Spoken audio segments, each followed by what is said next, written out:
All right, like I said, this is day 2. It's going to be video 1 and video 2. Now, what did I learn? When you're taking these clips out, you're very likely to break them. Realize that they're 18 years old. They've been subjected to a lot of heat, and it's German plastic. And German plastic, whether it's true or not, has a reputation for getting very brittle. So you can see this little clip I'm holding broke off, and you can see that there's one there, there, and there. Well, after breaking off the first one, I realized that it pays to press down on the connection. Take the stress off of the clip end here, and then gently push it and release it from its attachment point.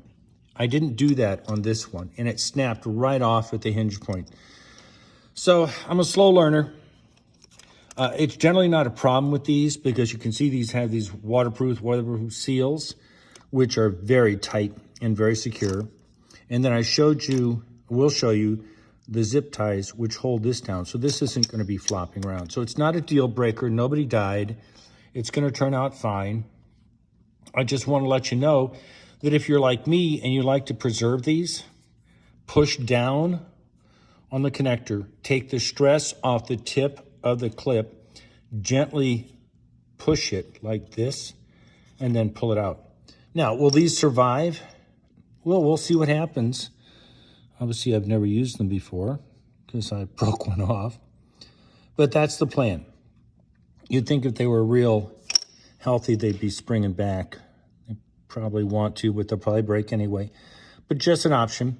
I did a T30 on all these coil packs and just undid them. They're loose now.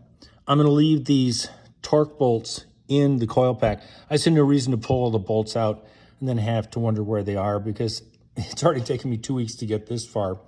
God only knows how long it'll take me. So the next video is showing up. This is day 2 of S55 AMG gasket and spark plug. It's been a while. I've been really sick for the last couple of weeks. So what we're going to look at today is spark plugs. Now, just to recap, I degreased the entire engine because there's enough valve cover leaks. You can see some of the old residual here, that there was no way I could comfortably take these valve covers off and breather covers off and coil packs and spark plugs with all the schmutz on it. So I hit it with degreaser, gently power washed it, protected the electronics and the alternator, which is down there, from any direct hard spray, and it turned out pretty well. So what I've done now is I've taken out the first spark plug. I'm not going to show you how I took out the spark plug, but here is the spark plug. In my impression, it's tan, it's worn, and it looks original. Now, is it original? I don't know. But here is the spark plug wire, typical Mercedes. And this is A, and the other one is B, because realize this is a 113K. It's got 2 plugs per cylinder, which is common with this 113 line. Even the S500s that are 113s have that. So I'm labeling each coil pack driver's side 1, 2, 3, 4 from the front to the rear. Will I get them mixed up? There's always a good chance I will. I don't really know. But it's easier to label them now in a way that I've recorded than it is to discover weeks from now that I haven't been able to get it done. Now, what's interesting is you see this zip tie and a zip tie there. Now, that's either a Mercedes dealership, but that's the way they come from the factory. The wires are not floating around. So whoever changed the plugs, if they've ever been changed, put zip ties on here, just like they would have at the factory. Now, do many after, DIYers do that? Probably. Oh, I forgot to mention one thing. This is my sprayer. It's hooked up to the compressor that puts out about a 90, 100 PSI. And I took it down each of these spark plug wire valleys and sprayed out the schmutz. I also then took a borescope camera to make sure I'm being anal here, to make sure that each spark plug cavity doesn't have any stuff in it. Because the last thing I'm going to do is, excuse me for coughing, is pull out a plug and discover there's a lot of schmutz that's gone down the plug hole. It's easier to blow it out with this, which is apparently what the professionals do, is they blow it out, along with blowing out every other crevice here. I, of course, also power wash the thing, gently, of course. I didn't blow it off the earth. So now I'm going to be snipping this zip tie and that zip tie. I'll be releasing these coil packs, flipping them, and then removing the spark plug wires. There is a special tool. It's a 17 millimeter tool.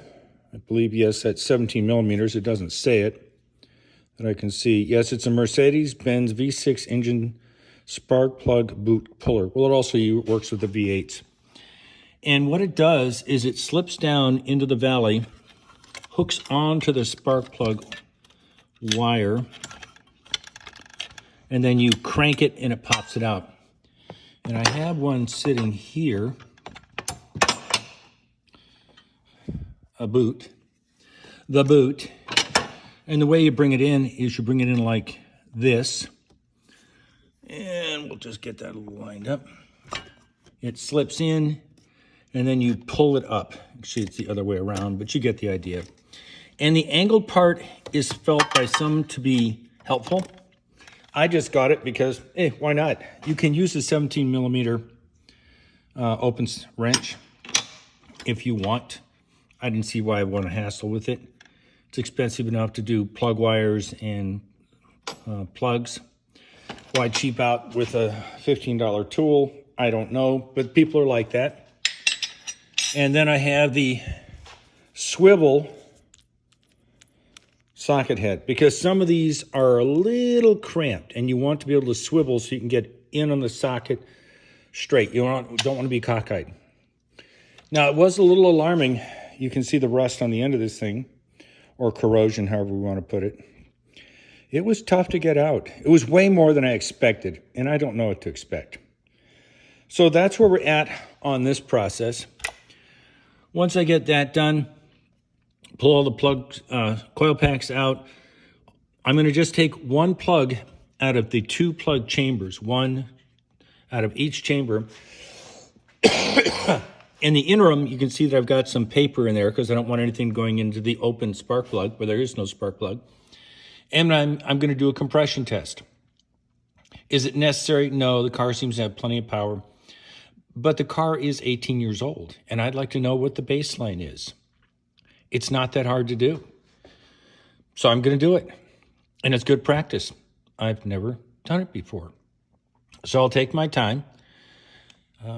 The compression test, obviously you don't want fuel being injected, and the fuel injectors are over here. And I will either find the relay that controls the fuel injectors, I don't know where that is yet, or I will just disconnect the harness to the fuel injectors so that as I'm cranking it for the compression test, I don't get a bunch of fuel being pushed into the cylinder. Can't be good. So I think that's about it. Yeah. Boy, have I been sick for the last 7 days. Whew, dying from a cold. So I will talk to you later. Hope you're all having a good day. Bye. All right, passenger side. I've already modified my technique. I am doing, obviously, P for passenger side, 5, 6, 7, 8, from front to rear. I put front with the arrow, the F. I've also taken out the T Torx 30 already because with the tape over it, it keeps the screw inside the coil pack. I released the one zip tie here. There is no other, although clearly others could be put on if you needed to. Like I said, I'm going to push down gently on this and then see if I can pull it up. Can't do it one-handed. I don't think I can, but you can see I've been able to release that clip without breaking it.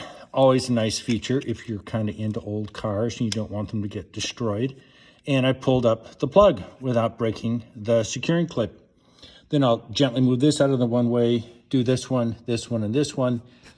And then I got lunch to work with. So I think everything's good. Then we'll pop out the plug wires using that special 17 millimeter angled wrench. And then I'll clean out the spark plug holes. We'll go from there.